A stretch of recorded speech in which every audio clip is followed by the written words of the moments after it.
Bem, amigos, nós estamos falando aqui sobre a dispensa com justa causa. Nós já estudamos que é necessário que a falta praticada pelo empregado esteja prevista em lei, sistema taxativo, e estudamos também os requisitos previstos na doutrina, né, e acolhidos pelo TST, necessários para a aplicação da dispensa com justa causa. Legal? Agora nós vamos ver justamente as hipóteses que o legislador considerou que são graves o suficiente para ensejar a dispensa com justa causa. Legal? Então nós estudaremos as hipóteses de justa causa, as faltas graves previstas em lei, atenção redobrada, o examinador adora cobrar essa lista que estudaremos a partir de agora. Tá legal? Então venham aqui comigo.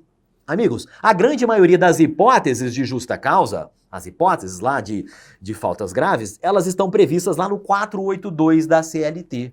Não são todas que estão no 482, mas a grande maioria está lá no artigo 482 da CLT, que diz o seguinte: constituem justa causa para a rescisão do contrato de trabalho. Então diz lá claramente, e aí ele vem nos trazer aqui uma série de alíneas que contém esta previsão quanto às faltas graves previstas em lei. Em primeiro lugar, nós temos a situação em que o empregado pratica um ato de improbidade. O empregado vai lá e pratica um ato de improbidade, ou seja, ele pratica um ato contrário à lei. Legal? Dizer que o ato ele é de improbidade é algo que é contrário à lei, é esta interpretação que a doutrina faz a partir do ato de improbidade. Daí um exemplo, Daldi. O empregado que pratica ali um dano ao patrimônio do empregador. Legal? Um dano ao patrimônio do empregador. Imagine só, o empregado vai lá e furta um equipamento do local de trabalho. Tá legal? Imagine só, eu sou empregado, né? E aí eu gosto muito de uma impressora que tem lá no local de trabalho. Aquela impressora ela tem 1 metro por 1 metro, mas ela é uma ótima impressora. Faz o seguinte, eu vou fingir que ninguém está vendo, eu pego aquela impressora, coloco debaixo do meu braço e levo para minha casa e começo a utilizar a impressora como se fosse minha. Tá legal? Eu pratiquei ali, né, um furto, eu estou contrariando a lei, pratiquei um ato de improbidade, posso ser dispensado com justa causa. Legal? Então nós temos aqui, grave aí, essa primeira hipótese, ato de improbidade. Muito bem, em segundo lugar, nós temos a incontinência de conduta. A incontinência de conduta. Incontinência de conduta, amigos, é aquele ato que viola, que atenta contra a moral sob um ponto de vista sexual.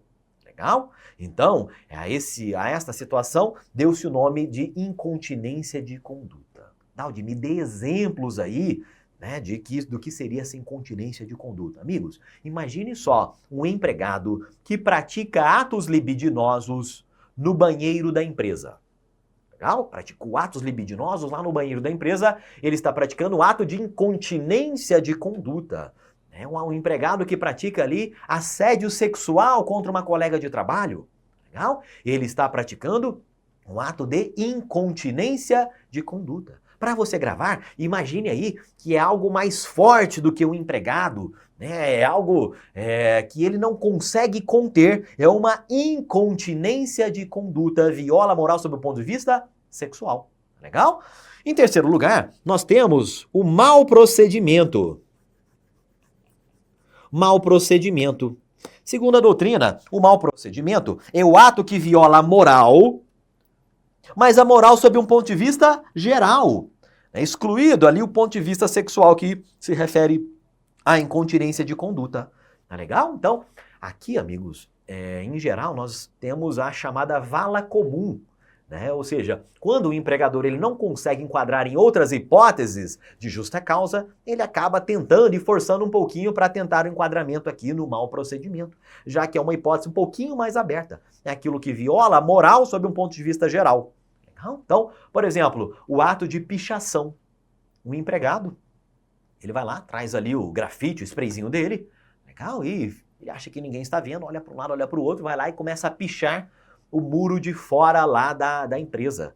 Legal, lá a fachada do empregador. O empregador grava tudo ali na câmera, né, identifica lá que foi a Mariana quem fez aquela pichação, e enquadra lá corretamente no mau procedimento. Pichação, ato que viola a moral. Legal? Então vimos aí a improbidade. nós vimos a incontinência de conduta e o mau procedimento. Já 3 hipóteses que ensejam a dispensa com justa causa. Tá legal? Vamos avançar um pouco mais. Amigos. E vamos tratar aqui. Puxa, agora as manchinhas estão nos perseguindo aqui novamente. Nós vamos tratar aqui de um 2 em 1, né? De 2 hipóteses que constam lá da linha C do artigo 482 da CLT. É a chamada negociação habitual por conta própria ou alheia sem permissão do empregador. Este é um caso. E o outro caso é quando o empregado constituir ato de concorrência à empresa para a qual trabalha o empregado ou for prejudicial ao serviço. Então nós temos 2 situações aqui. A negociação habitual e o ato de concorrência. Negociação habitual, amigos, imagine a seguinte situação. A Mariana, é o exemplo que eu costumo dar. A Mariana, ela trabalha aqui no Estratégia, né? Ela foi contratada para trabalhar aqui nos estúdios, gravar as aulas, fazer as edições dos vídeos, né? Subir tudo isso lá na plataforma, legal? Mas, apesar dela ter sido contratada para isso, na verdade ela chega aqui no ambiente de trabalho e ela está vendendo Herbalife. Legal? Então ela chega aqui, começa a vender Herbalife para os colegas, sem autorização do empregador. Tá legal? Então ela foi contratada para trabalhar, para fazer ali as edições, gravar os vídeos, mas na prática o que ela está fazendo é praticando negociação habitual. Tá vendendo lá os equipamentos, vendendo lá os tubos de Herbalife, tá legal? Então ela pode ser dispensada com justa causa, negociação habitual, sem autorização do empregador. Legal? Este é um caso. E na sequência, nós temos a chamada, o ato de concorrência, que é a chamada também de concorrência desleal. Imagine só, nós vamos tomar como exemplo uma outra situação. Pense aí, você contratou uma pessoa para trabalhar como vendedor na sua loja, legal? Então ele está lá, ele deve vender as mercadorias da sua loja, mas na prática, amigos, chega ali um cliente, né, tenta ali comprar uma mercadoria da sua loja, e aquele vendedor que deveria vender as mercadorias da sua loja, ele acaba empurrando um produto dele, ou ele acaba indicando para aquele, né, sem a sua autorização, ele acaba indicando para o cliente comprar de um outro local, né, que o tio dele é dono lá do outro local. Legal? Então, de algum modo, ele está atuando ali, ele está fazendo uma concorrência desleal com o seu empregador. Legal? Então, este ato de concorrência para a empresa na qual trabalha também é uma hipótese de justa causa ensejadora aí da dispensa com justa causa. Legal? Então, vimos aí ato de improbidade, incontinência de conduta, mau procedimento, negociação habitual e o ato de concorrência desleal. Legal? Tudo bem até aqui? Agora, neste terceiro slide, nós vamos ver uma hipótese que o examinador adora cobrar lá na prova, que é a condenação criminal. Legal? É a condenação criminal do empregado que tenha transitado em julgado. Então vamos ver aqui os requisitos dessa dispensa com justa causa. Então, condenação criminal transitada em julgado, caso não tenha havido a suspensão da execução da pena. Legal? Nós temos aqui 2 requisitos importantes quando nós estamos diante da dispensa com justa causa em decorrência da condenação criminal. Daldi, por que o empregado é dispensado com justa causa, né, só pelo fato de ter sido condenado criminalmente?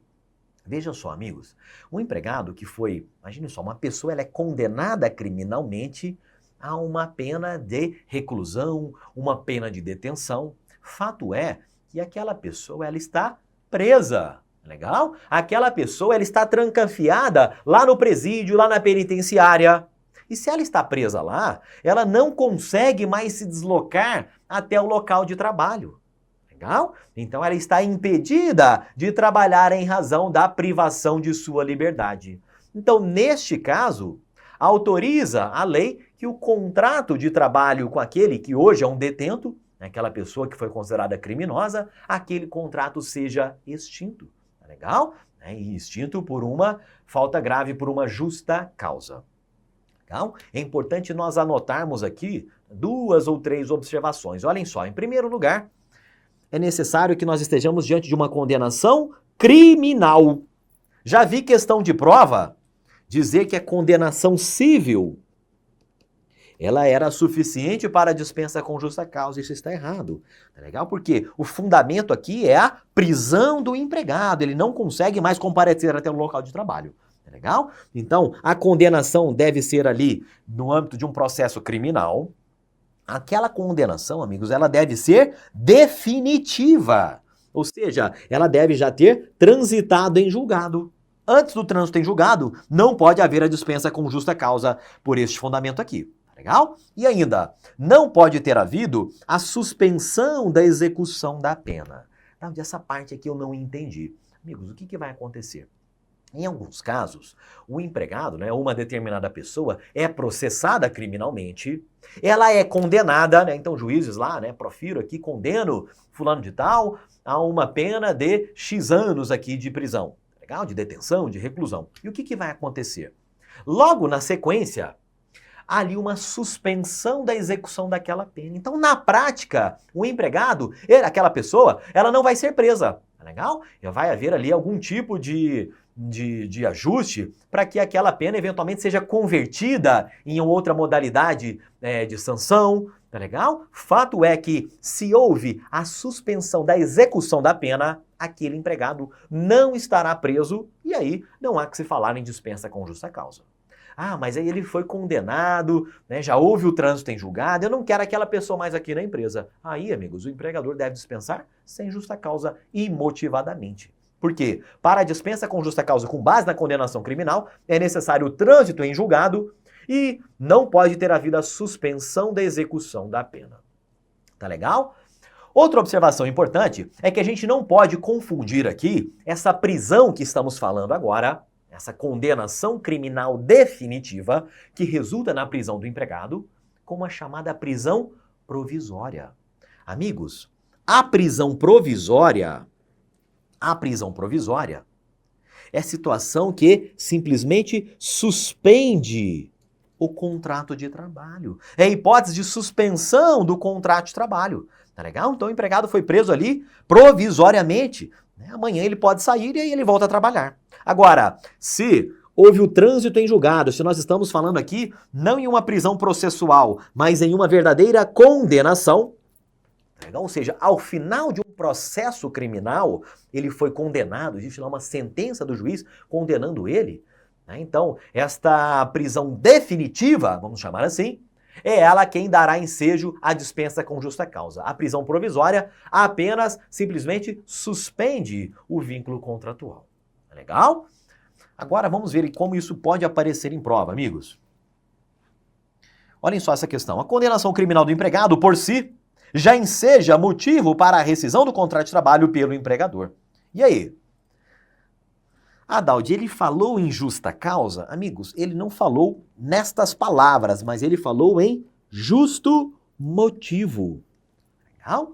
Ele está querendo dizer, né, a dispensa com base em um motivo justo, é sim a dispensa com justa causa que nós estamos comentando. Aí ele vem, a condenação criminal, por si, né, talvez o trecho mais importante desse item seja essa expressão aqui, por si, já enseja motivo justo para a rescisão do contrato. E nós sabemos que isso está errado. A condenação criminal, ela deve atender a 2 requisitos, ou seja, trânsito em julgado e sem suspensão da execução da pena. Atendidos esses 2 motivos, esses 2 requisitos aqui, aí sim eu sei que o empregado está preso, e aí sim isto é motivo relevante para a dispensa com justa causa. Legal? Agora nós vamos encerrar este bloco por aqui e na sequência nós retornamos com outras hipóteses da dispensa com justa causa.